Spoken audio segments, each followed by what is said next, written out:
Turn over to the book of Mark, chapter 11. Sometimes we need to hear things we don't want to hear.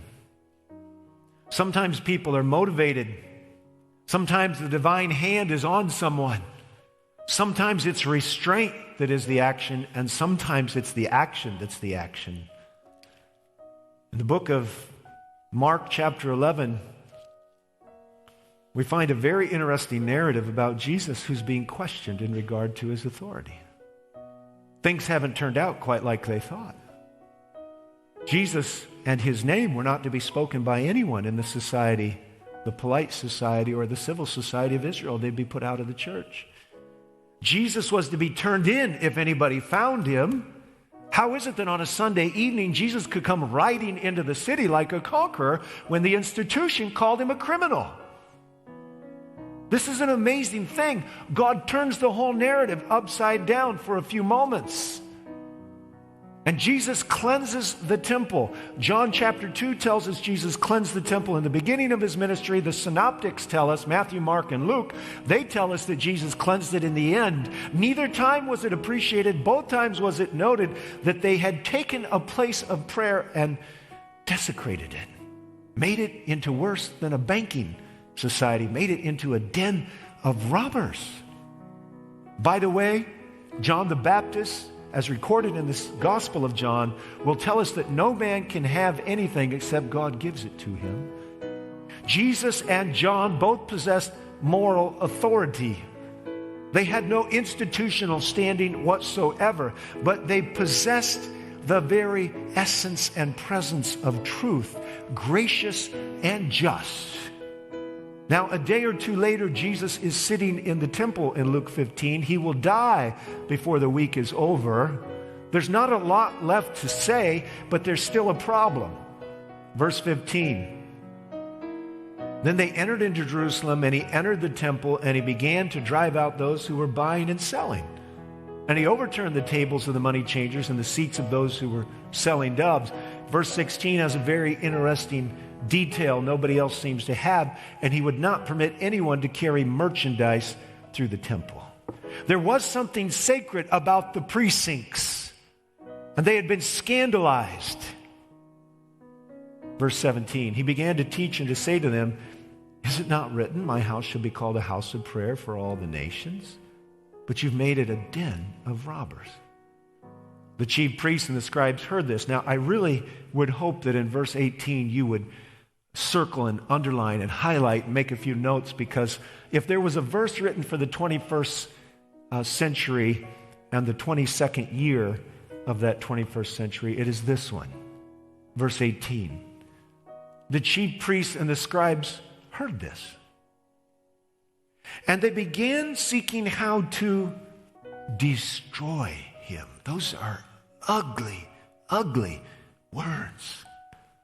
I mean, it's not enough to run him out of town or to get him off the scene. They want him dead. Murderous intent is in their heart. For what?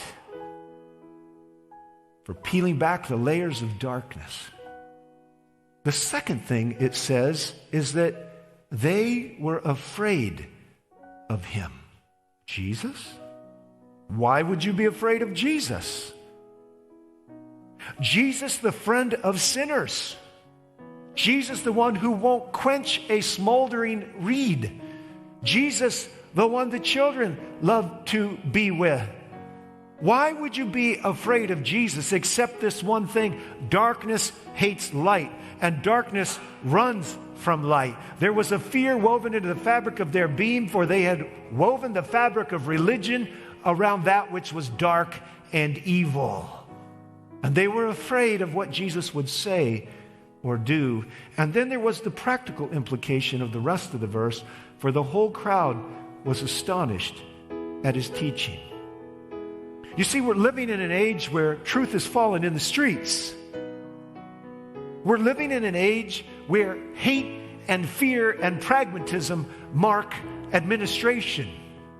And it's absolutely imperative that we think not otherwise, that we would not reject the tension of justice and peace for that wonderful relaxation of status quo piece that Martin Luther King spoke about so many years ago.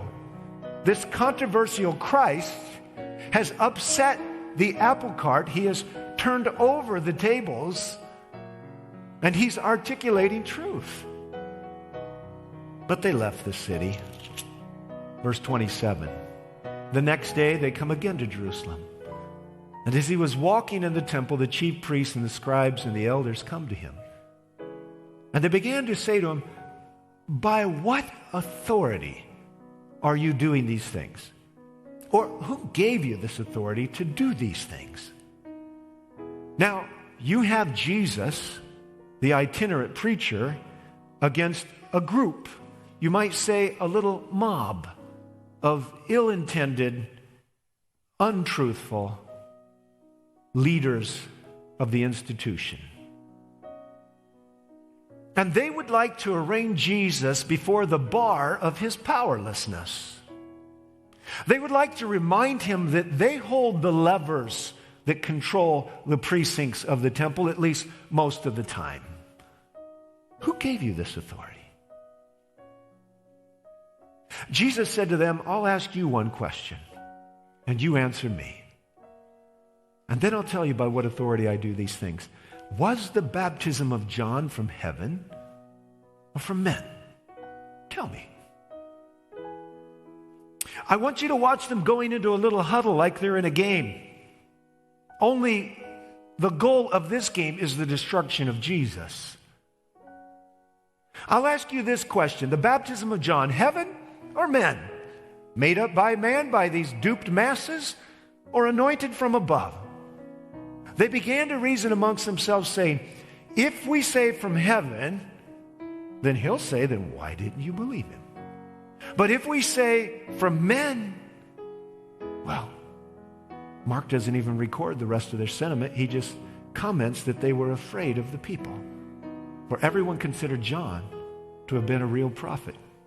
Now, I don't want you to miss a few of the dynamics that are here. Number one, the scribes and the Pharisees don't begin to operate from any point of reference that's about right or wrong, truth or error, light or darkness. Not one. It's an administrative mindset that is so completely bent around their obligation to hold on to power for their own benefit that they don't even begin to discuss the issue from the element of right and wrong.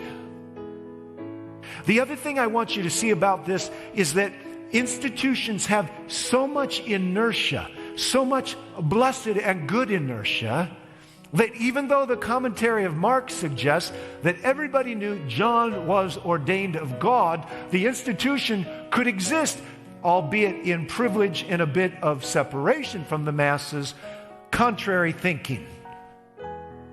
They rejected John's ministry. And by the way, Jesus confronted Nicodemus in John chapter 3, where he said, unless you're born of the water and the Spirit. He took a hold of that conversation with Nicodemus and he said, you know what? You can't reject John's ministry. You have to be baptized too. You need to be born again.